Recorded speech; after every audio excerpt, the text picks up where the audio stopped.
सायरस मिस्त्री यांना पदावरून पायउतार करण्याच्या निर्णयाला पिंपरी चिंचवड टाटा मोटर्स युनियनने पाठिंबा दर्शवला। गेल्या 4 वर्षात टाटा कंपनीची नीतिमूल्ये जपली गेली नाहीत। मिस्त्री यांच्या नेतृत्वात कामगारांची सर्वाधिक पिळवणूक झाली असल्याचा आरोप युनियनच्या वतीने करण्यात आलाय। रतन टाटा हे कष्टकरी आणि समाज हितासाठी झगडणारं नेतृत्व आहे आणि त्यांनी आमचं नेतृत्व करावं अशी मागणी यावेळी करण्यात आली।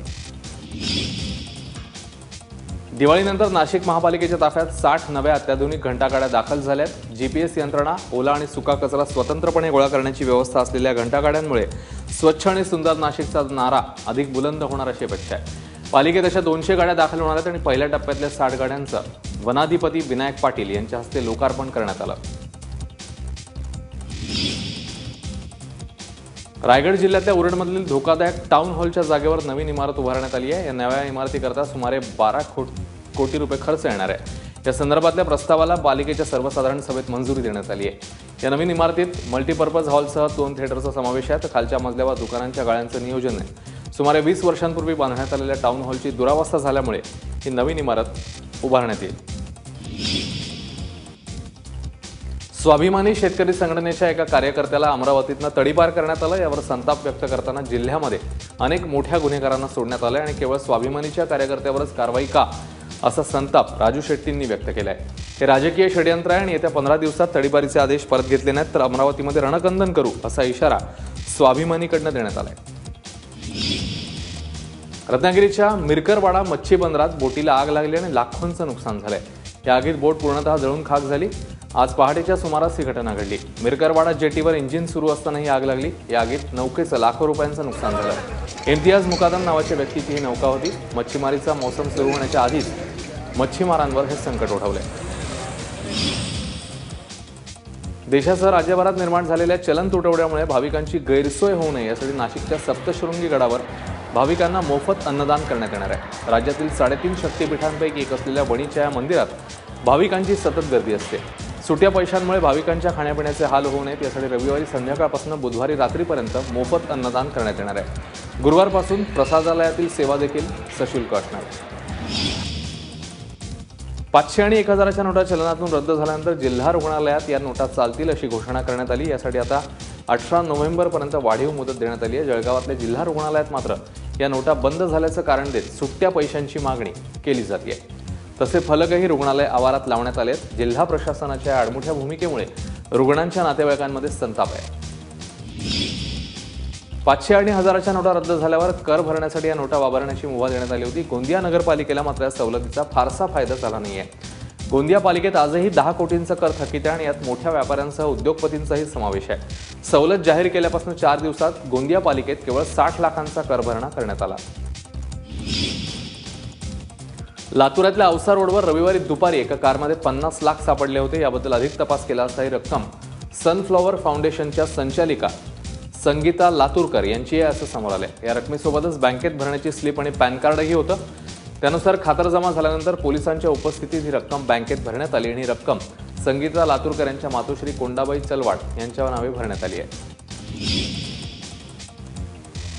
500 1000च्या नोटाबंदीचा धुळे पालिकेला चांगलाच फायदा झाला। जुन्या नोटा कर स्वरूपात भरण्यासाठी नागरिकांनी गर्दी केली। गेल्या 4 दिवसात धुळे महापालिकेच्या तिजोरीत कराच्या रूपात 7.5 कोटींचा भरणा झालाय। दरम्यान मालमत्ता कर थकवणाऱ्यांचं 15 नोव्हेंबरपासून नळ कनेक्शन तोडण्यात येणार आहे। 500 आणि 1000च्या निर्णयानं अहमदनगर पालिकेला अच्छे दिन आले। महापालिकेत जिल्ह्यातील पालिकेत आतापर्यंत एकूण 11 कोटी 32 लाख रुपयांची थकबाकी झालेली आहे जिल्ह्याभरात आणि थकबाकीने मेटाकुटीला आलेल्या महापालिकेत सोमवारी सायंकाळी 6 वाजेपर्यंत 5 कोटी 50 लाख थकबाकी झाली। तर महावितरणची सोमवारी 6 वाजेपर्यंत 1 कोटी 80 लाख 40 हजार इतकी थकबाकी जमा झाली।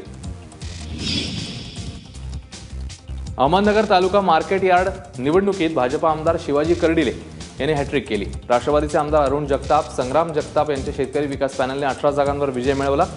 तर शिवसेना, काँग्रेस आणि राष्ट्रवादी महाआघाडीचा निसटता पराभव झाला। या निवडणुकीत वैशाली कोतकर, विद्यमान सभापती हरिभाऊ कर्डिले, भाजप तालुका अध्यक्ष दिलीप भालसिंग हे प्रमुख उमेदवार विजयी झाले। नवीन आलेल्या नोटांचं आणि पंतप्रधान मोदींचं अभिनंदन करणारी रांगोळी मालेगावात रेखाटण्यात आली। साई आर्ट संस्थेच्या कलाकारांनी ही रांगोळी रेखाटली आहे। 1000 आणि 500च्या नोटा चलनातून बाद केल्यानंतर मोदींच्या या निर्णयाचं सगळ्या स्तरातून स्वागत होत आहे। आपल्या शुभेच्छा लोक वेगवेगळ्या पद्धतीने व्यक्त करण्याचा प्रयत्न करत आहेत। आज सगळीकडे बालदिन साजरा होत असतानाच गरीब घरातल्या मुलांनाही बालदिनाचा आनंद घेता यावा यासाठी जळगावातल्या महिलांचा गट पुढे सरसावला। जिल्ह्यामध्ये गावागावात जाऊन या महिलांनी गरीब मुलांना शैक्षणिक साहित्य आणि खाऊचं वाटप केलं, तसंच त्यांच्याशी संवाद साधत मनोरंजनात्मक खेळही घेतले आणि या लहानग्यांच्या चेहऱ्यावर आनंद फुलवला। आता बातमी रत्नागिरीत झालेल्या आगळ्या वेगळ्या बालदिनाची। बालदिनानिमित्त रत्नागिरीतला मुख्य रस्ता आज बच्चे कंपनीसाठी मोकळा ठेवण्यात आला होता। आकाशात फुगे सोडून या आगळ्या वेगळ्या बालदिनाला सुरुवात झाली। त्यानंतर सायकलिंग, स्केटिंग, क्रिकेट खेळत मुलांनी या रस्त्याचा ताबा घेतला। त्यामुळे एरवी सुसाट वाहनांनी गजबजलेल्या रस्त्यावर आज बच्चे कंपनीची धूम पाहायला मिळाली। लहानग्यांसोबतच रत्नागिरी पोलिसांचं बँड पथक या सेलिब्रेशनमध्ये सहभागी झालं होतं।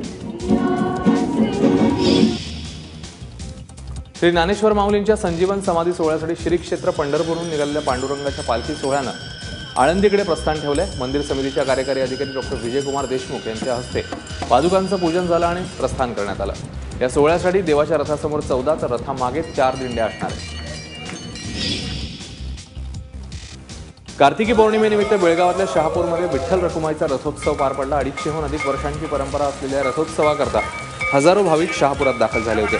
रथामध्ये विठ्ठल रखुमाई आणि ची मूर्ती ठेवण्यात आली होती। रथोत्सवाच्या मार्गावर ठिकठिकाणी सडा घालून आरती करून नैवेद्यही दाखवण्यात आला होता।